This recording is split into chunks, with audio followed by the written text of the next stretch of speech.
September 15, 1944. Peleliu Island, Western Pacific.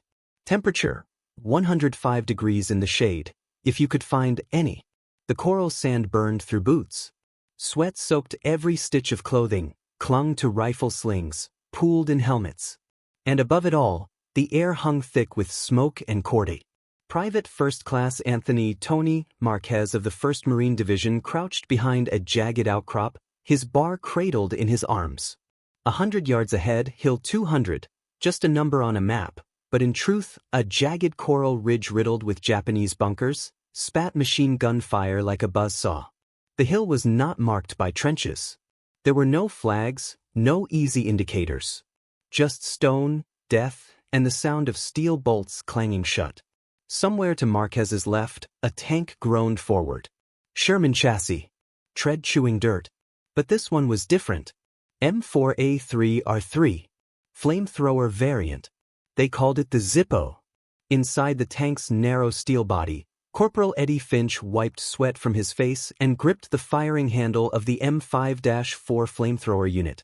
The tank crew had rehearsed this for weeks, but nothing prepared a man for the heat of being inside a steel box with 150 gallons of pressurized napalm sloshing behind him.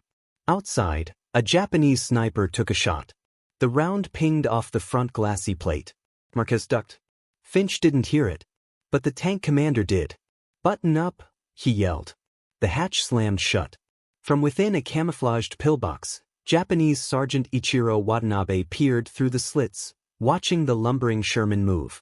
He squinted. It wasn't a standard gun turret. Just a stubby nozzle. Almost comical. He laughed. Others in the pillbox joined him. The Americans bring toys now? The bunker had survived airstrikes. It had shrugged off naval bombardment. The concrete was nearly a meter thick, buried into the coral, laced with hidden vents. To the Japanese soldiers inside, death came from shells or blades, but fire? Fire was something primitive. Until it wasn't. The Sherman halted 30 yards from the bunker. A puff of white smoke. A mechanical whir. Then a burst. A jet of flame shot forward, wide, hissing, angry. It arced into the firing slit with stunning precision. In half a second, the interior of the bunker ignited like dry brush in summer. Watanabe's laughter died with the oxygen. Inside the Zippo, Finch pulled the trigger again. Another gout of napalm blasted into the bunker. Searing flame clung to surfaces. It didn't explode, it occupied. It filled space with heat so violent it bent metal.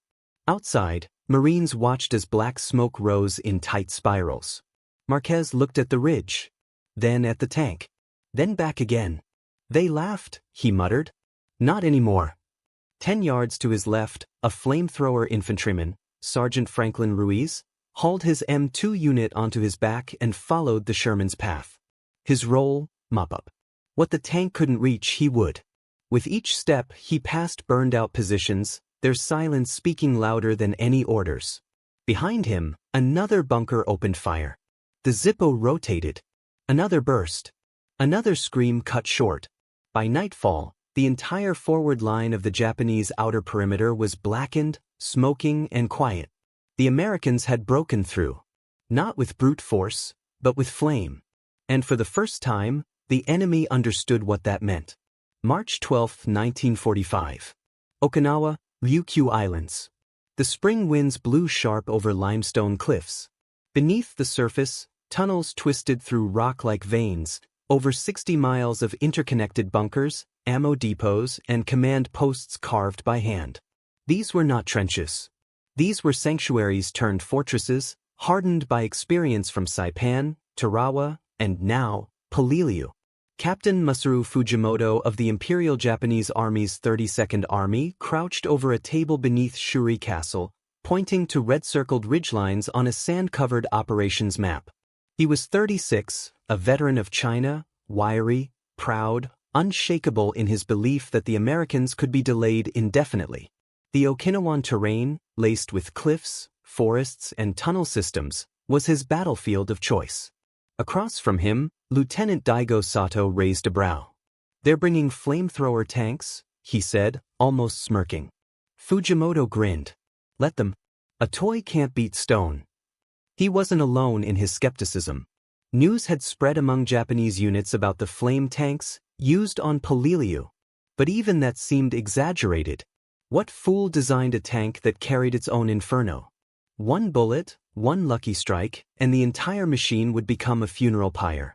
In a cave dug beneath a farmer's rice field, Second Lieutenant Takashi Mori showed his men photographs from intelligence intercepts, American Shermans with modified turrets, hoses snaking from rear tanks into stubby flamethrower barrels.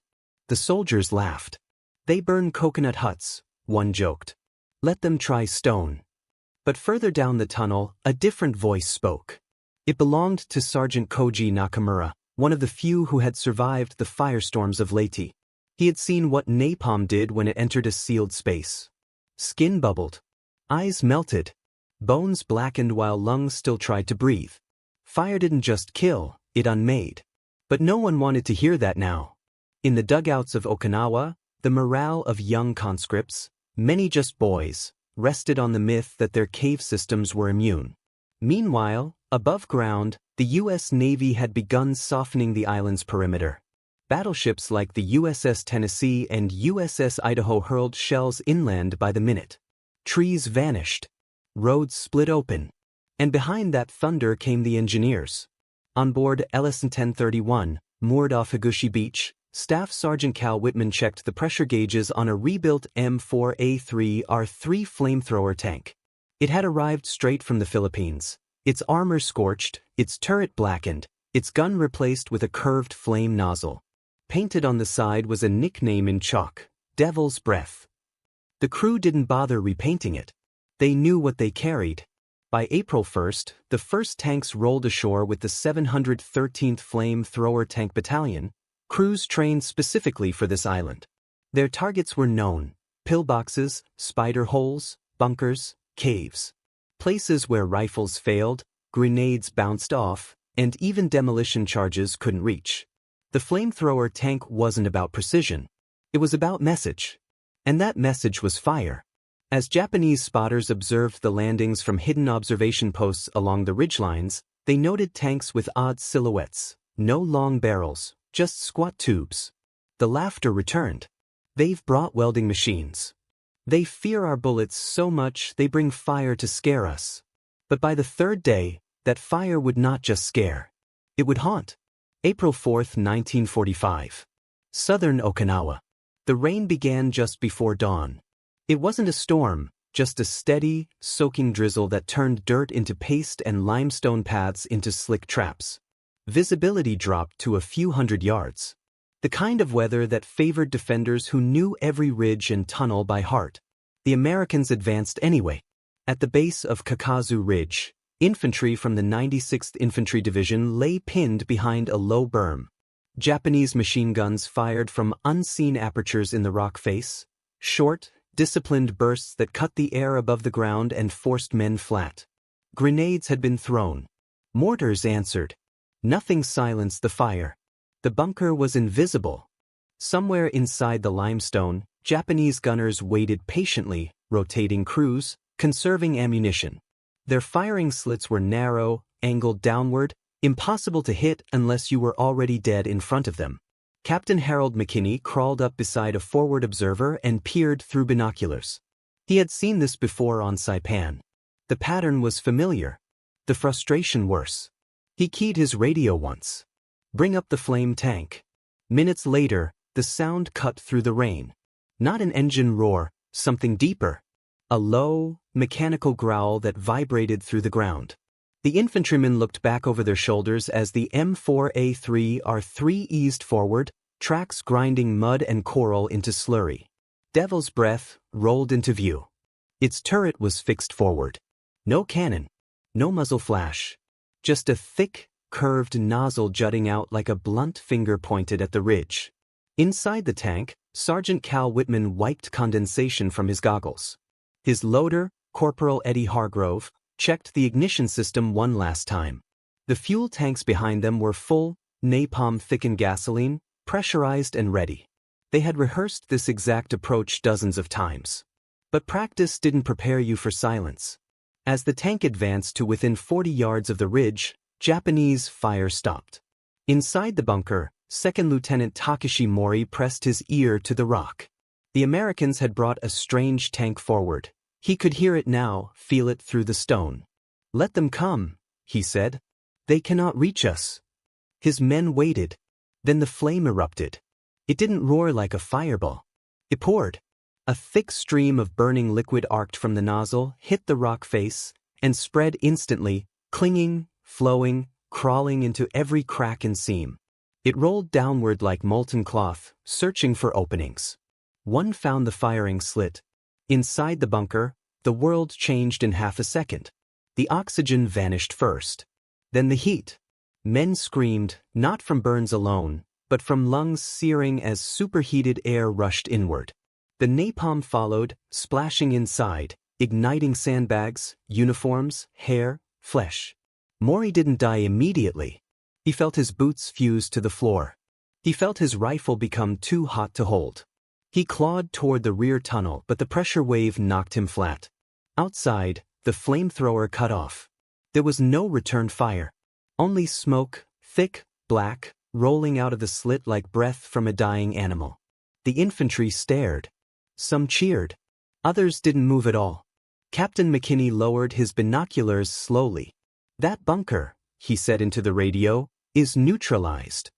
Down the line, Japanese observers watched through periscopes and cracks in the rock.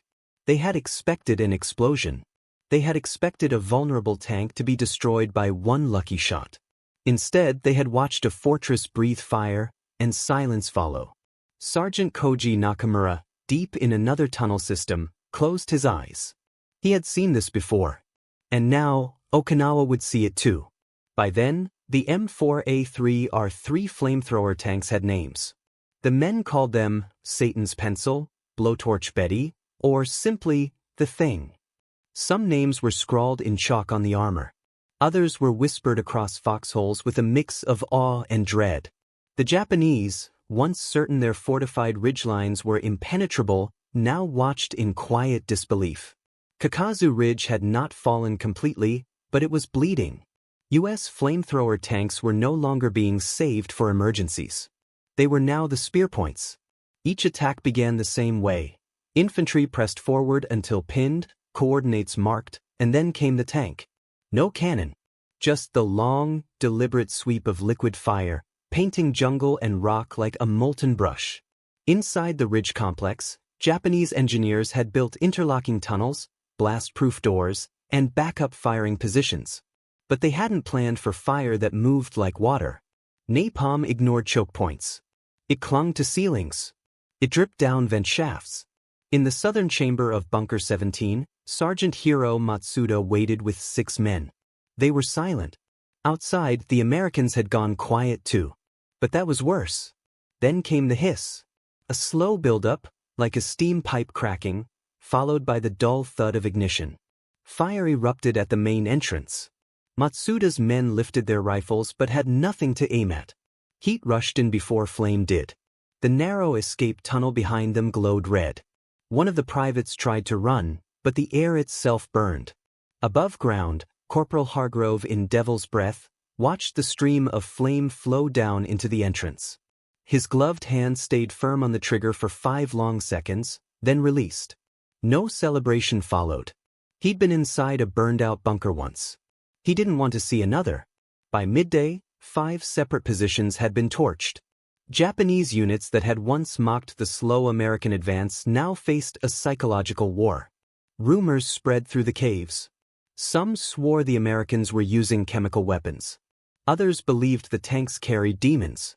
Lieutenant Colonel Tadashi Fukuhara gathered his staff beneath a limestone overhang that functioned as his command post. He held an American aerial reconnaissance photo, just retrieved from a fallen U.S. corporal. It showed the ridgeline marked in red grease pencil. Below the photo were handwritten notes in English. Flame tank priority targets. Hit bunkers 14, 17, 21 first. They'll break. He set the photo down and spoke with calm resolve. "We underestimated them," he said. "These are not tanks. They are fire." He ordered immediate evacuation of 3 tunnel systems. But withdrawal wasn't simple. Some positions couldn't be abandoned without collapsing the entire ridge defense. Other routes had already been severed by previous attacks. Messages sent by runner arrived too late or not at all. As night fell, the jungle glowed in short pulses. Firelight flickered between trees. Smoke rose from stone. And in the dark, laughter stopped. Not just among the dead, but among the living who realized fire could hear through walls. From the forward observation post east of Kakazu Ridge, Captain Aaron DeWitt peered through fogged binoculars. Charred trees jutted from the hillside like snapped fingers. No movement. No flicker. No return fire. For the first time in 6 days, the ridge was silent. At his side, Lieutenant Brooks muttered what the men had started saying with less irony each day. "They're not laughing anymore." It wasn't bravado. It was disbelief. American infantry had stormed hills before, at Peleliu, Tarawa, Guam. But Kakazu Ridge had felt different. The Japanese had laughed when the flamethrower tanks first appeared. They had scoffed at their bulk, their short-range sprayers, their exposed fuel tanks. But now, with tunnel mouths sealed in soot and bunkers reduced to smoldering hollows, the ridge was no longer a fortress. It was a grave. The final assault began without a shot. 3 flame tanks, Hellfire *, the Widow and Easy Nap, moved forward in formation, their hulls streaked with jungle soot. They did not need to fire. They simply arrived. The infantry behind them advanced cautiously, bayonets fixed. Muffled boots stepped over scorched roots and bodies burned beyond recognition. Private Joe Whitman, the radio man with B Company, knelt beside what had once been an entrance to Bunker 21. The stones were blackened. The metal hatch had folded outward like paper. He did not speak. He simply clicked his handset. Position clear. Inside the bunker, they found heat-split rifles, melted mess kits, and one wall still marked with chalk lines, range charts, drawn in neat kanji. No survivors. By midday, engineers brought up demolition charges to seal the remaining tunnels. By dusk, Kakazu Ridge was declared secured. Across the battlefield, U.S. units began collecting wreckage, broken flamethrower nozzles, scorched canvas, empty fuel canisters. The tanks had done their job, but few celebrated.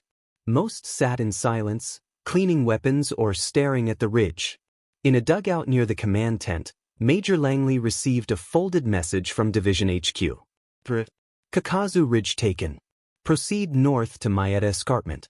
Expect heavy resistance. Enemy morale unknown. He read it twice, then folded it again.